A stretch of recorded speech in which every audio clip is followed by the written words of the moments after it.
over the new face TV. So we didn't had a chance now to be share from such as the general manager side. There will be also at me come up and then so yeah they are good on some and so at the bro and then a Thursday yes to anra na a rehosem Ghana abra a penny form up 8 a military men's are now woman lead the helicopter no and plus the NDC penny for na omukwa kudi juma for a minor so mining punto betimi akoso no mo so de helicopter no kunya accident na in fact araho na de be ka kire busuani nyina say omo tichiro mo re nyame ebo mo banya no beboa wo me bia be fine easy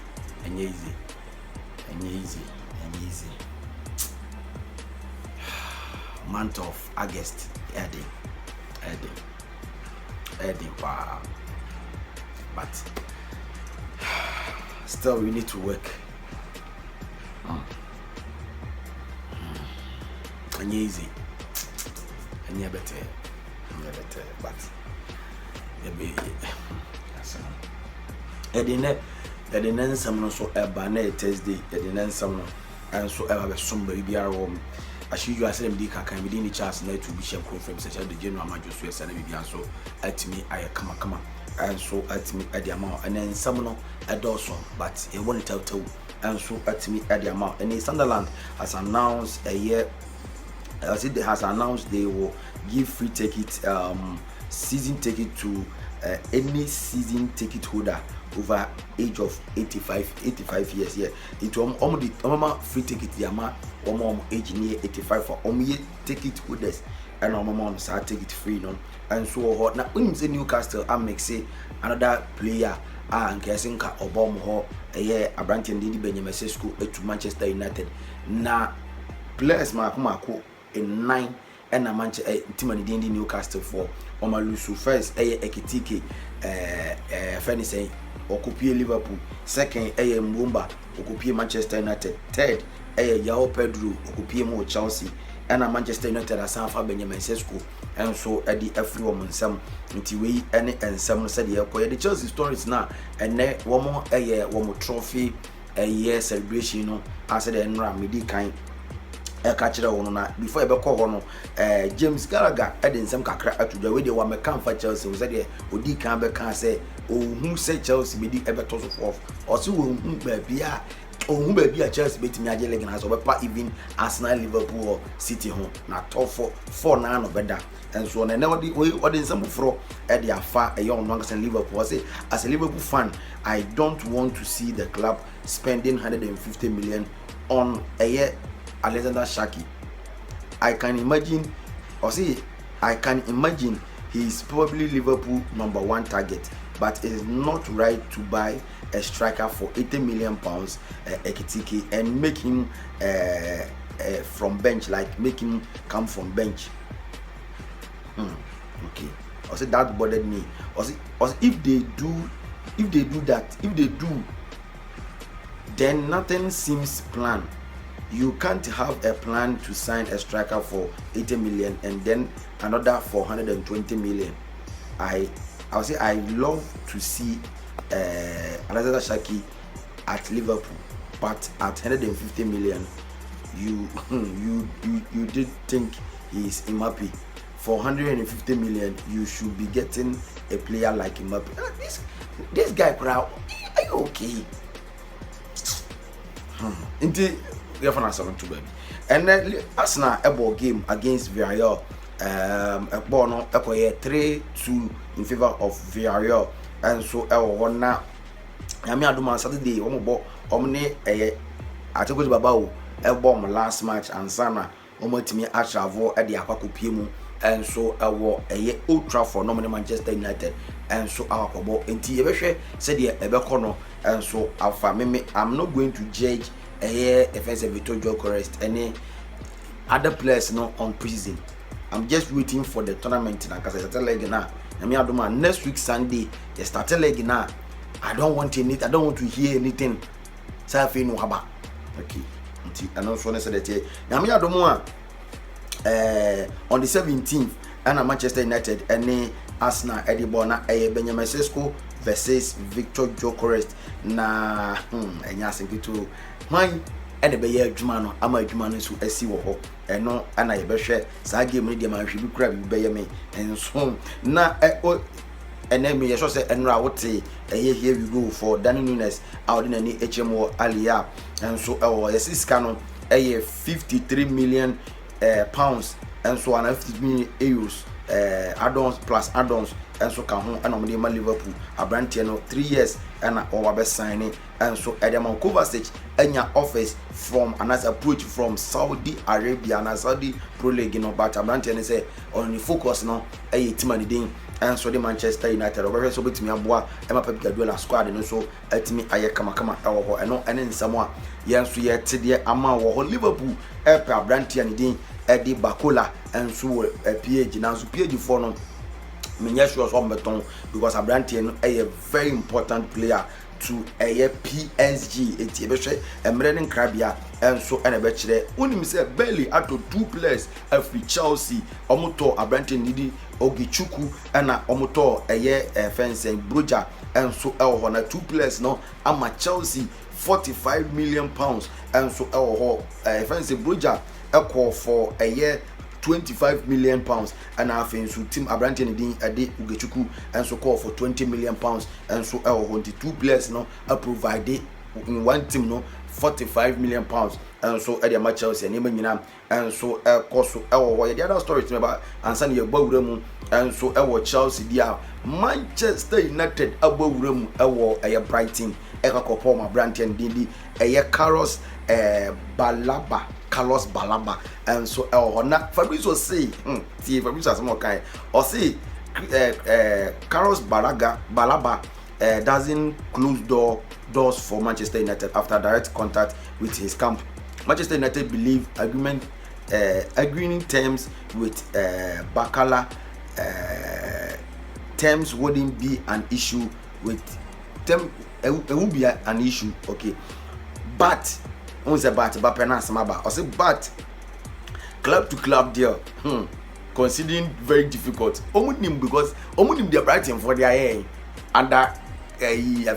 Casedo Sanchez money and the Gray they are firm it they understand Brighton want to keep the player this summer United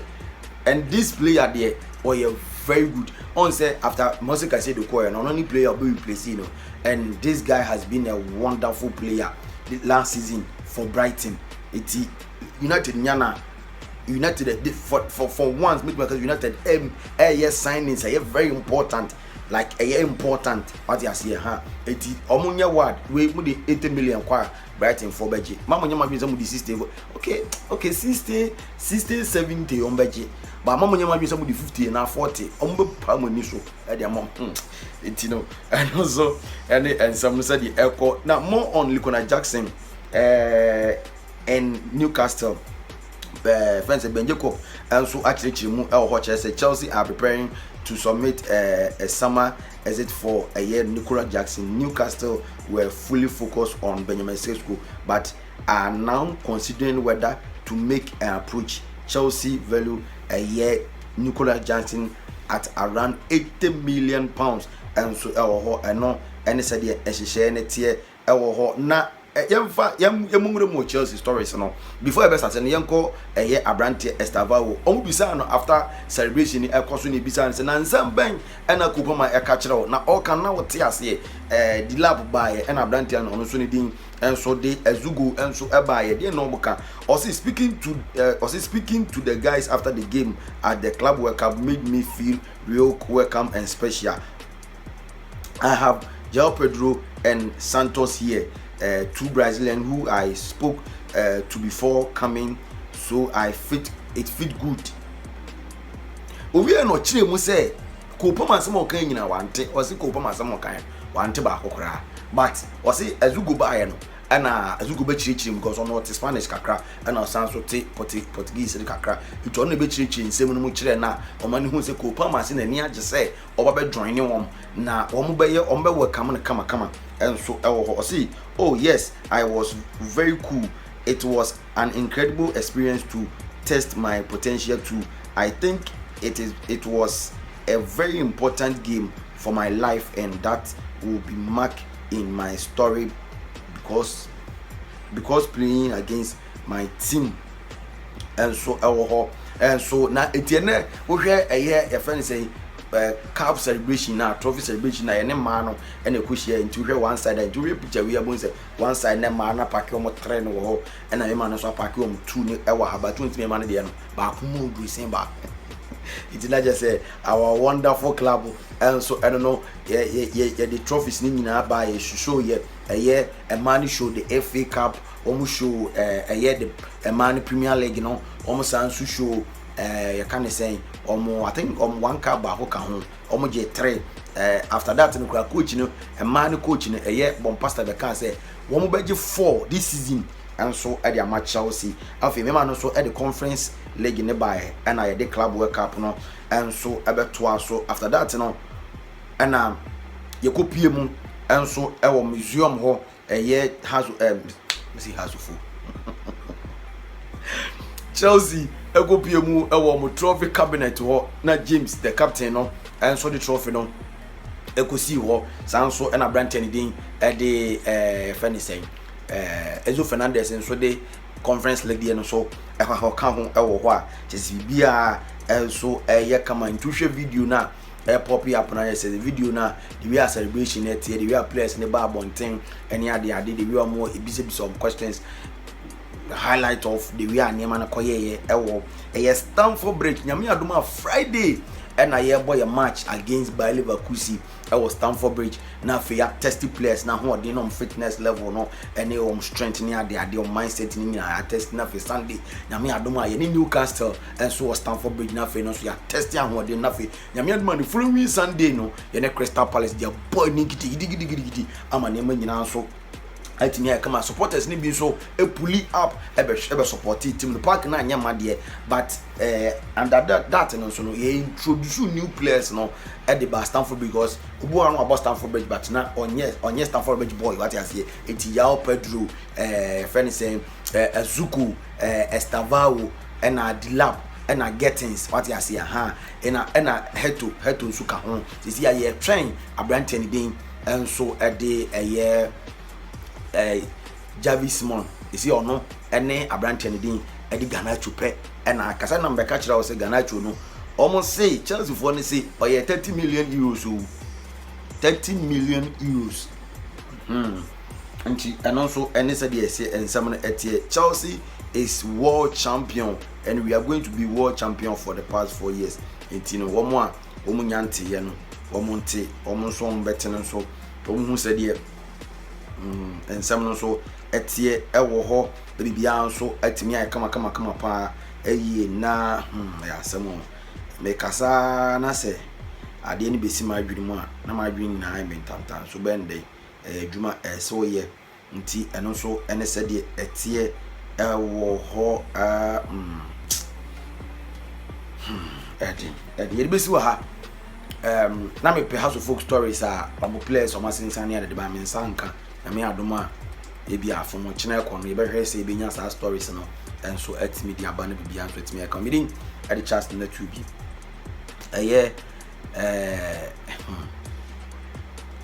asama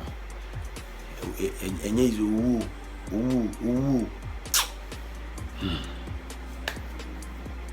rest in peace to enipa 8 na omunyina afrimu ewo helicopter crash anymore yami inform kra NCE inform me be so hard am me at the chance na to be chef from search the general manager so yes I na bibia so etimi kama and so edema mpacho ko TikTok a who follow ye no a share no a like it na bibia so kama oba YouTube nso a new face TV TikTok sports president Facebook YouTube no the new face TV or like no a share no a subscribe no a comment no so atwo dia man more TikTok ni na number YouTube na number subscribe share na mo support my brother man adwuma intimi enkos na bia so intimi enya kama be so ha de mam na me adom ochina e de aka nyina beto am so akram bye bye.